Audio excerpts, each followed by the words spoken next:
Clint Eastwood caps off his legendary career with one more film behind the camera. And this one, it's his best in easily 10 years. Let's talk about Juror number 2.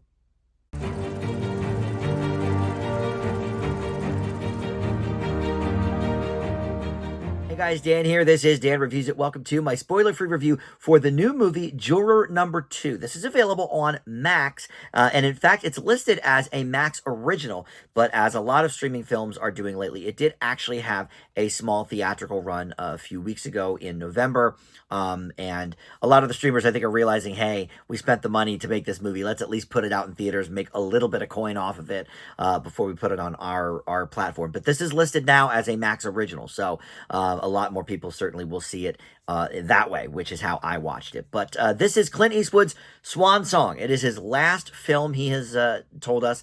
And look, the guy's 94. He certainly has nothing to prove.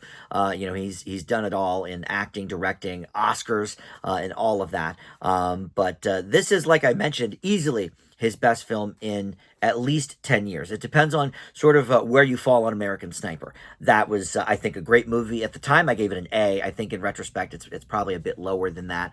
But it's a pretty good movie. But certainly, Gran Torino before that would be another, of top tier recent Eastwood. A lot of his other movies, either the ones he's acted in, the ones he's directed, or some he's done both with, have been either more lukewarm for me or just flat out terrible.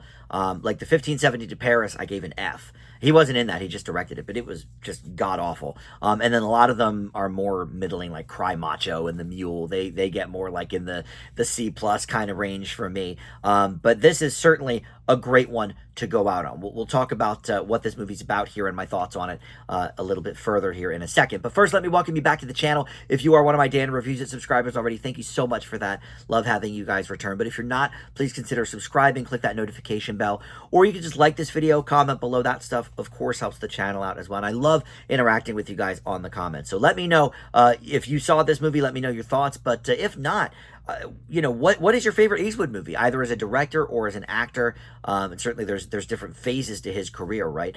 But obviously this more recent phase, he's really been enjoying his time behind the camera. A lot of people like Sully as well. I thought that was pretty good, but certainly not up to par with some of these other ones I've mentioned. So the basic premise here for Juror number 2, you have Nicholas Hoult starring in this, and he plays Justin Kemp, who is a journalist, and he is called up for jury duty. He is juror number 2, as the title indicates. But it's a high-profile murder trial, and he realizes pretty soon into it that he may have a closer connection to the case than he realizes.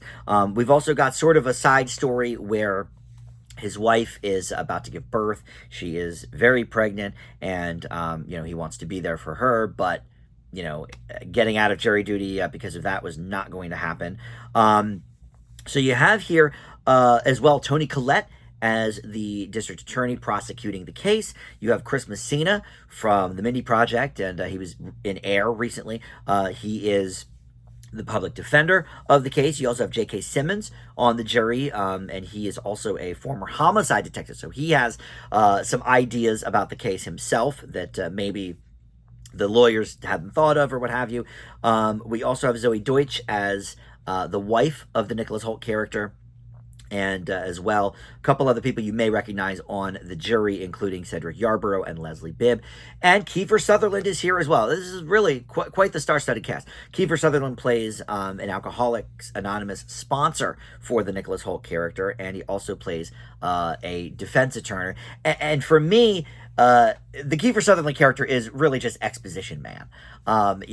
Justin, the Holt character, goes to him with some questions about the case and, how he may potentially know the victim and the person who is being accused of the murder and all of this. And so Sutherland kind of just like spews out exposition.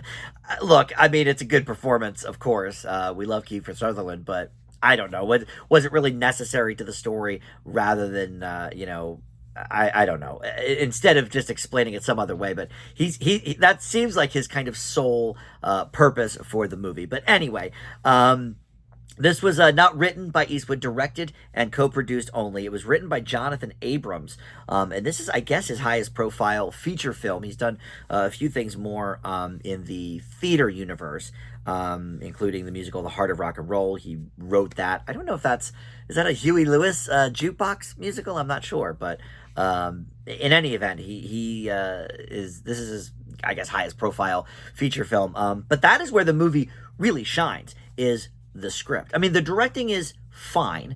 Clint Eastwood is certainly look, for somebody in his 90s, he is really on his game here. It's well directed. I can't say it's the most interesting thing I've looked at. The set pieces are very basic. You're in the courtroom, you're in the jury box, you're walking down the street. There's nothing necessarily eye-popping about the direction or the sets or anything here, but it certainly gets the job done. But no, I think the star here behind the scenes is not really the directing, it's the script. This is a really, really interesting legal thriller. And certainly, we think of 12 Angry Men. That's like the gold standard for, a jury movie, right? But courtroom dramas, they're a dime a dozen. We see them a lot. This really balances the courtroom stuff with the jury stuff well. And, I thought maybe it was playing its hand too early when we find out what Justin's, the Nicholas Hoult character's, connection is to the trial. I thought, well, this seems like maybe it's a twist for later down the line, but actually, I think it serves the story very well as it is. And I think, he then gets into kind of a, not friendship really, but him and J.K. Simmons start kind of working together to figure out some things that maybe the lawyers had missed or whatever, which of course they're not supposed to do, and they certainly get in trouble for that. But yeah, like, it gives us an interesting path there. I will say that the whole thing with the wife and the pregnancy, that doesn't really go anywhere either. But look, the meat and potatoes of this are so compelling. And I think there are not a lot of easy answers with this movie either.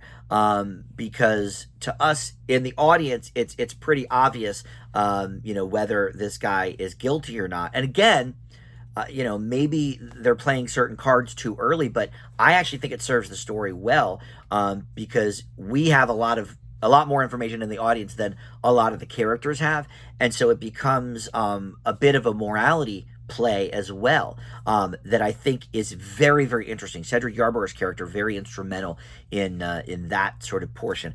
So yeah, look, maybe some of the things about this are a little basic. For example, the directing and the set pieces and everything. It's maybe not that much to look at, but from a script perspective, it's very well written. I could see this maybe getting an Oscar nomination for Best Screenplay. I don't know.